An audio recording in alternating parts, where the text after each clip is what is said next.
Tired of the everyday grind? Ever dream of a life of romantic adventure? Want to get away from it all? We offer you Escape. Escape, designed to free you from the four walls of today for a half hour of high adventure.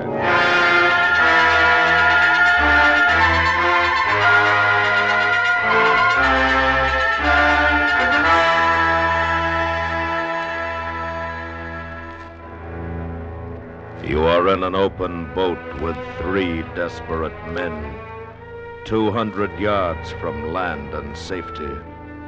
But while you scream frantically for someone to rescue you, you realize that from the mountainous breakers between you and safety, there is no escape. Listen now as transcribed, Escape brings you Stephen Crane's unusual story, The Open Boat.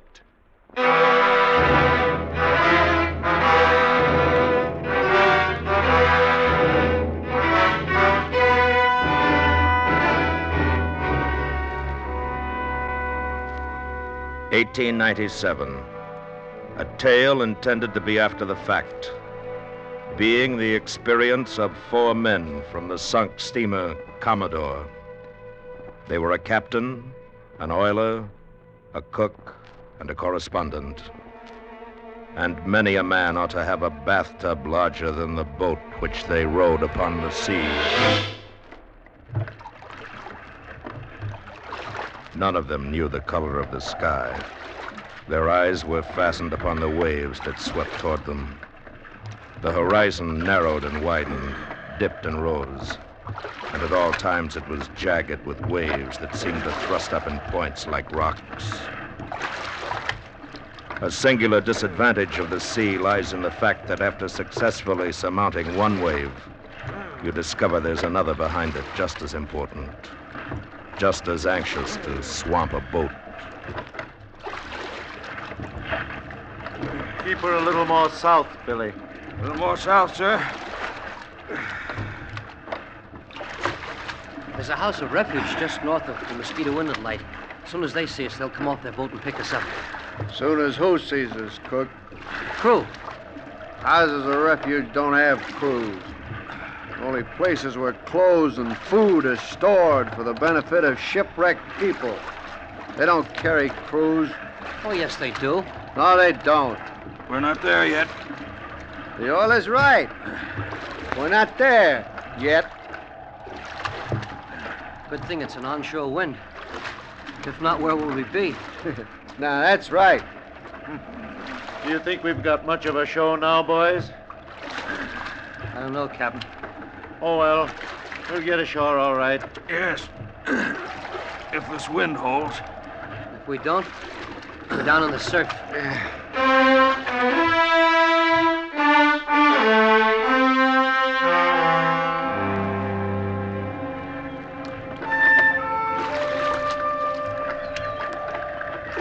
Sometimes the gulls would sit on the sea comfortably in groups.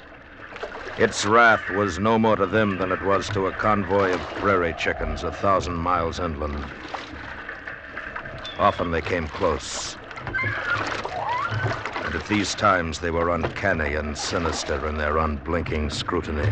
Get away! Go on, get away, get! Ooh, ugly, filthy things.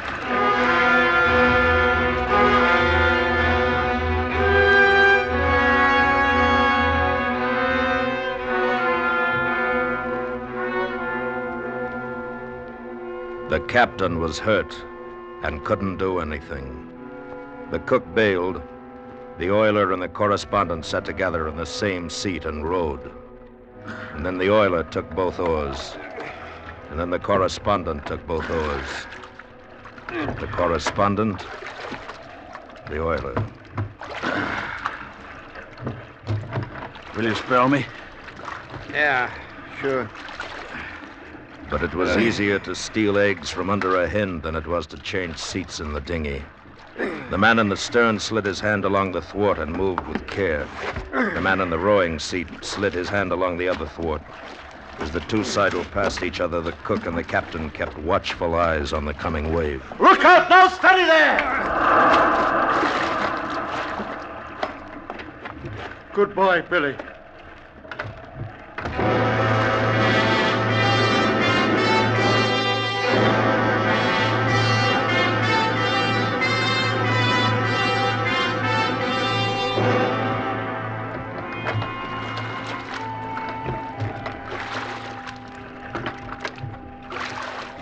I think I see the lighthouse at Mosquito Inlet. Huh? Which way? Wait. I think I see it too. Billy? Might be. I don't see anything. Look again. It's exactly in that direction. What? Well, now I see it. It's real small, like the head of a pin. Think we'll make it, Captain? If this wind holds and the boat don't swamp, we can't do much else. Bail here, cook. All right, Captain, sir. All right.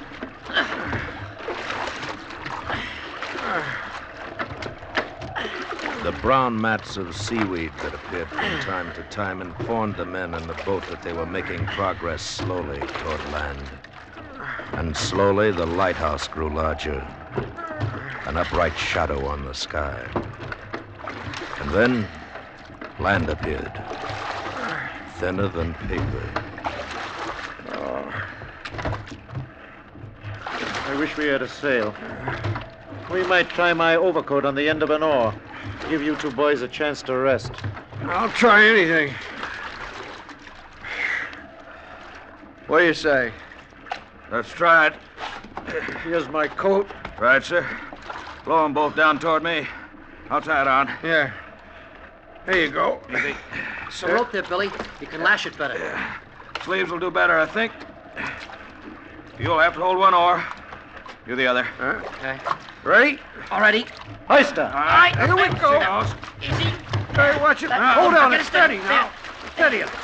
Better lower her. What? Aren't we making headway, Billy? She'll swamp this way. She's too far off balance. Come on, let's get it down. Come on, down. Take her down. All right. Kick it over. That's it. That's it. That's got it. We'll just have to row. How in the name of all the sane could there be people who think it's fun to row a boat? You put things right smart. Yeah. Guess it wouldn't be so bad if we'd eaten something before. Yeah. If we got ourselves in a pinker condition before we got ourselves shipwrecked, that'd be better, too. Would be. There'd be less people drowning at sea. I'll spell you. We can both do it. Take the right oar, Billy. All right. Let's go. Slowly and beautifully, the land loomed out into sea. And the wind came again. And then went. And then came again, veering from northeast to southeast. Boys, listen. And a new sound struck the ears of the men in the boat. The sweet, low thunder of the surf on the shore. We must be about opposite New Smyrna. Yes. I believe they abandoned that life-saving station there about a year ago. Did they? Take her easy now, boys. Don't spend yourselves. If we have to run a surf, you'll need all your strength, because we'll sure have to swim for it. Take your time. Yeah. Yes, Captain. That's the house of refuge, sure. They'll see us before long and come out after us. The keeper ought to be able to make us out now if he's looking for his glass. He'll notify the life-saving people. Oh, none of these other boats could have gotten ashore to give word of the wreck. Else the lifeboat would be out hunting us. Yeah, that's right, Billy. That's right. I don't think it'd be wise to try for the lighthouse now. Swing her head a little more north, Billy. A little more north, sir. Steady now there, Billy, my boy. Steady she is, Captain. In an hour, perhaps. Maybe two. We'll be ashore, dry, and fed. Want a drink to that, Captain? Yes. We still got the water jug. Well, let's have it around. All hands. Okay. Right, sir. You go ahead. You first, sir. Thank you. All right, cook. Thank you. Billy?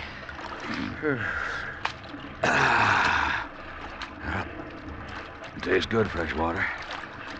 Here you go. Thanks. Oh. Well, since we're celebrating, I got a surprise. Look. Cigars. Aren't they wet? Yeah, some of them are. But some of them are dry. I don't know how.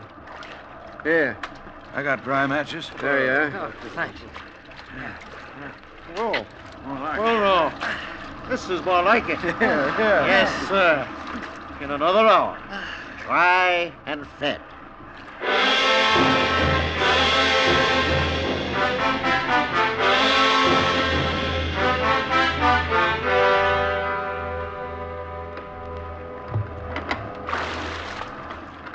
Cook, there don't seem to be any signs of life about your house of refuge. No. It's funny they don't see us. Yeah. We have to go through that surf. We'll swamp for sure. Funny they don't see us. I suppose we'll have to make a try for ourselves. If we stay out here too long, we'll none of us have strength left to swim after the boat swamps. Right. Yeah. Head us straight in then, Billy. All right, sir. Straight in.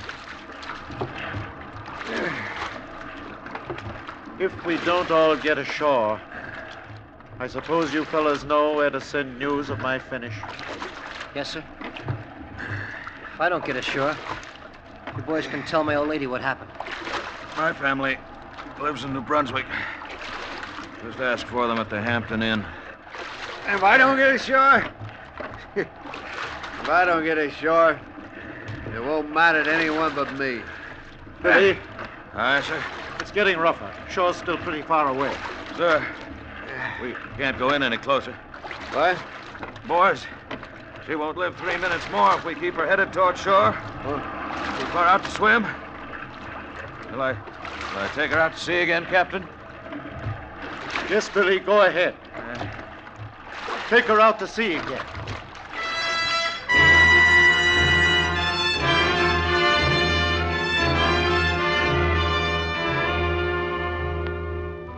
And the boat with the 4 men in it, the captain, the oiler, the cook, and the correspondent, turned back away from the land and bumped over the furrowed sea to deeper water.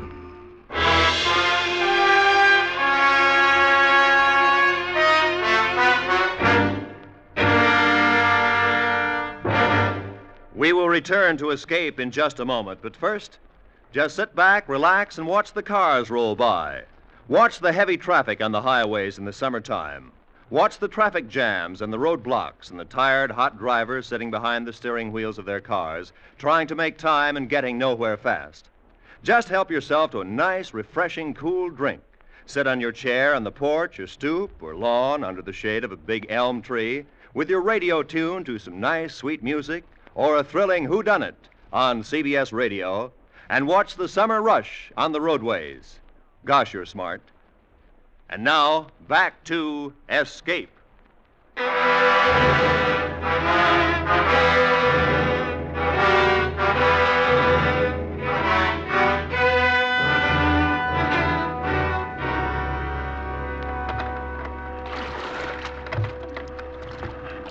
When it occurs to a man that nature does not regard him as important, and that he feels she should maim the universe by disposing of him, he at first wishes to throw bricks at the temple.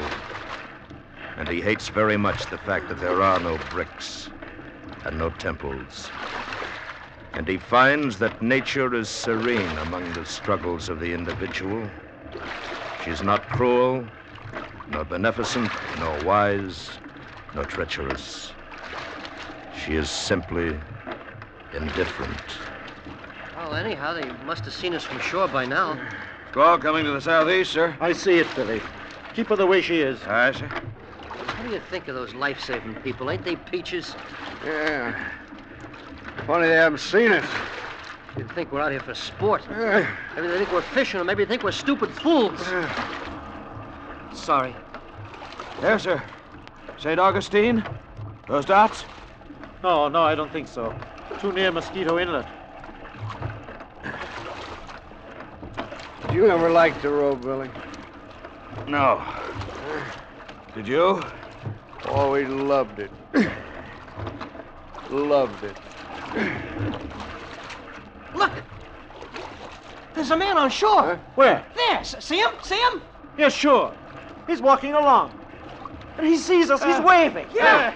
He does see us. He does. Oh, now we're all right. There'll be a boat out here for us in half an hour. He's going on. He's running. He's going up to the house there. He's standing still again.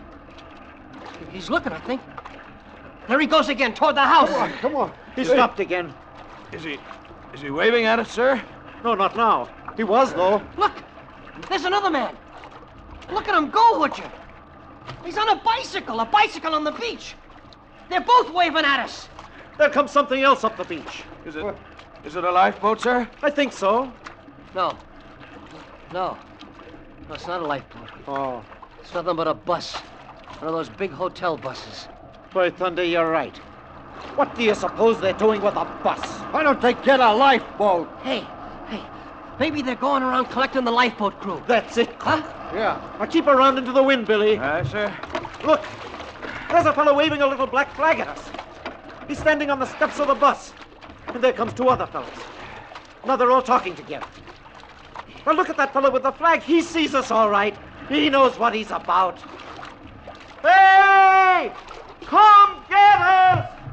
Come get us! Hey, that ain't a flag, is it? No, it's his coat. Why, certainly that's his coat. So it is. It's his coat. But would you look at him swing it? There isn't any life-saving station there. That's just a winter resort hotel.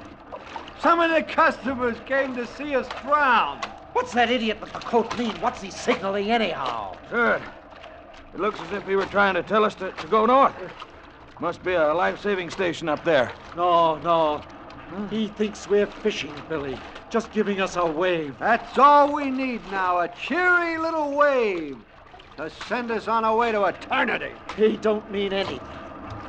He's just playing. Well, if he just signals to try the surf or go to sea or wait or go north or go south or go to... There'd be some reason in it, but look at him! Why doesn't he stop waving that coat long enough to tell him we're out here dying? Why doesn't he? Oh, it's all right now. They'll have a boat out here in less than no time, now that they've seen us. Yeah. Night coming on, sir. Oh, now, boys. We'll never have to stay here all night. Now, don't you worry. They've seen us now, and it won't be long before they just come chasing right out after us, eh? Oh, come on, boys. Cheer up now.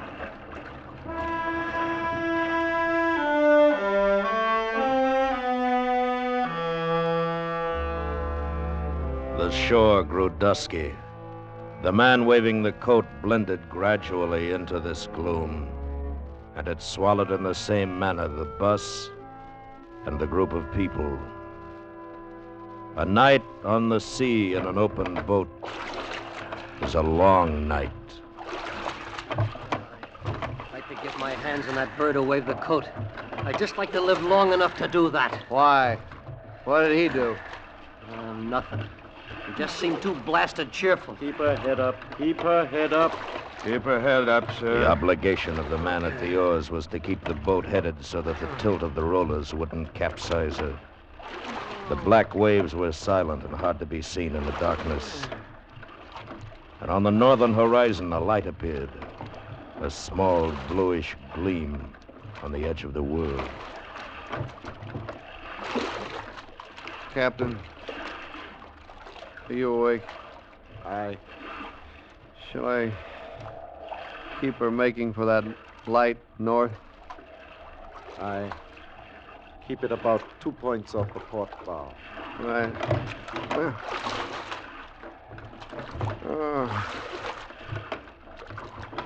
A gleaming trail of phosphorescence like a blue flame was furrowed on the black waters. It might have been made by a monstrous knife. The speed and power of the thing was greatly to be admired. It cut the water like a gigantic and keen projectile, never leaving the vicinity of the boat.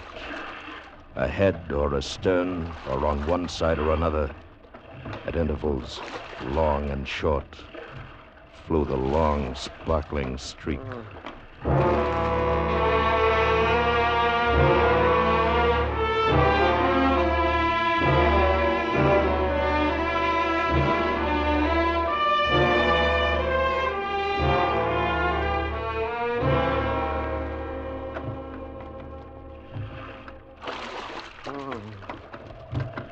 Pretty long night.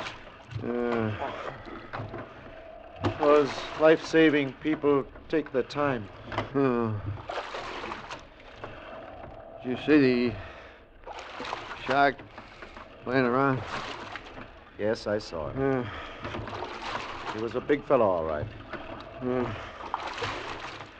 I didn't know you were awake, Captain. Makes no difference. He's gone now.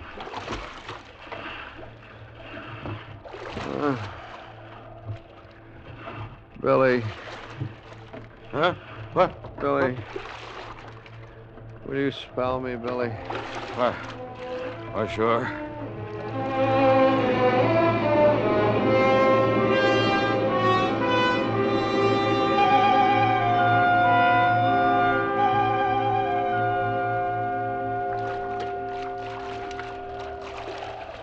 Cook,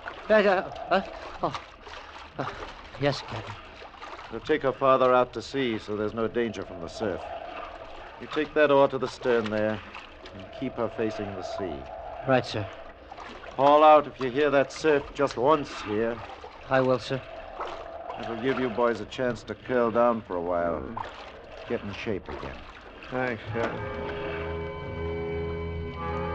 And the correspondent and the oiler lay down in the bottom of the boat, trembling with the cold and the damp, and chattered themselves to sleep, the dead sleep. Spray occasionally bumped over the side and gave them a fresh soaking, but it had no power to break their repose.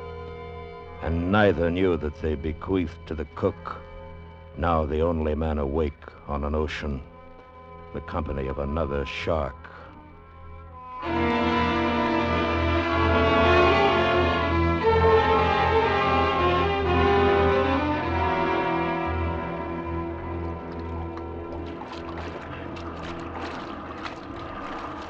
Boys.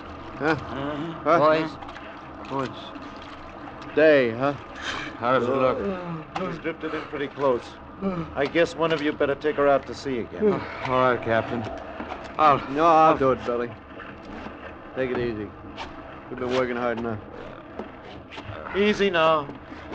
It's all right. Well, here we are. If I ever get ashore, or anybody shows me even a photograph of Lenore, I'm gonna break you. Nothing on the beach. No man, no bicycle, no bus, not even a dog. Guess I'd even like to see that fellow with the coat again. Guess we all would. Well, at least the light tower's still in sight. That I'd rather not see. Why is that? Well, for one thing, I don't think anyone ever climbs up there. If they did, we'd have help. If no help is coming, we might better try to run through the surf. When, sir? Right away, Billy. If we stay out here much longer, we'll be too weak to do anything for ourselves at all pretty soon. Captain's right. Anything's better than this. Should I head her into the beach, sir? Head her into the beach, Billy. Into the beach, sir.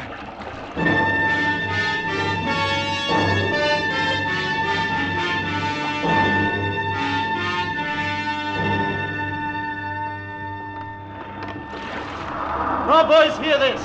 She's going to swamp shore. All we can do is work her in as far as possible. And then when she swamps, pile out and scramble for the beach. Yes, sir. Now, Captain, you're hurt. I can swim it all right, Billy, if we get in close enough. Keep cool now, boys. And don't jump until she swamps shore. Aye, sir. Captain, I think I better bring her about. Keep her head onto the sea and back her in. All right, Billy. Back her in. I don't think we'll get in very close, Captain. Well, we'll try. And remember to get well clear of the boat when you jump. Bail her out! All right, Captain! Captain, the next one will do us for sure, sir. Here she comes. Mind you jump clear of the boat!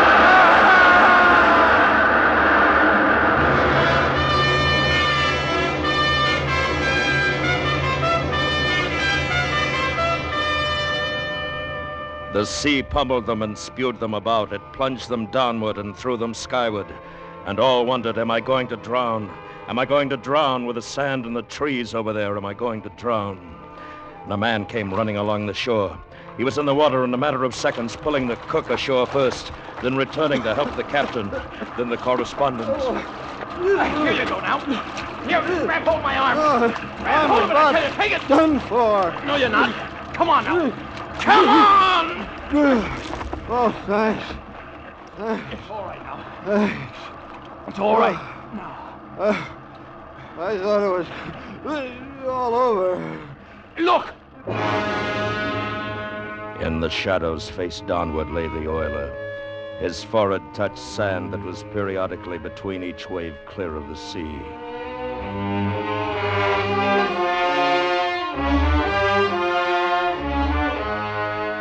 It seemed that instantly the beach was populated with men and flasks, blankets and clothes, and women with coffee pots.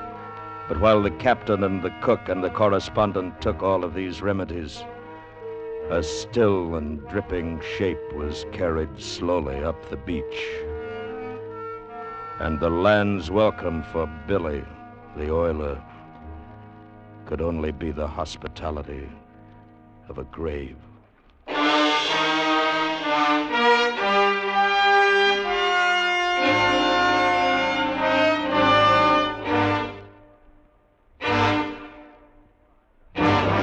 Transcribed under the direction of Anthony Ellis, Escape has brought you The Open Boat by Stephen Crane, adapted by E. Jack Newman. In order of their appearance, you have heard William Conrad as the narrator, Tom Tully, the correspondent, Edgar Barrier, the captain, Bob Sweeney, the cook, Dave Young, the oiler, and Jack Carroll, the man. The special music for Escape is composed and conducted by Leith Stevens. Next week. You are in a wild and dangerous country, riding to stake your claim, while the man who follows you without conscience or fear is waiting for the moment when he will stop you with a bullet in the heart. So listen next week when Escape brings you William J. Radcliffe's exciting story, The Notebook.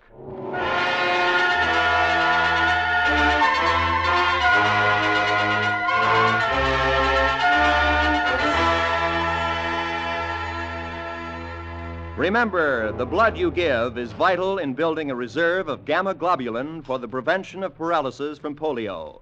Call your local Red Cross chapter for an appointment to donate blood tomorrow. This is Roy Rowan speaking. And remember, the Johnny Mercer Show is heard weekday evenings on the CBS Radio Network.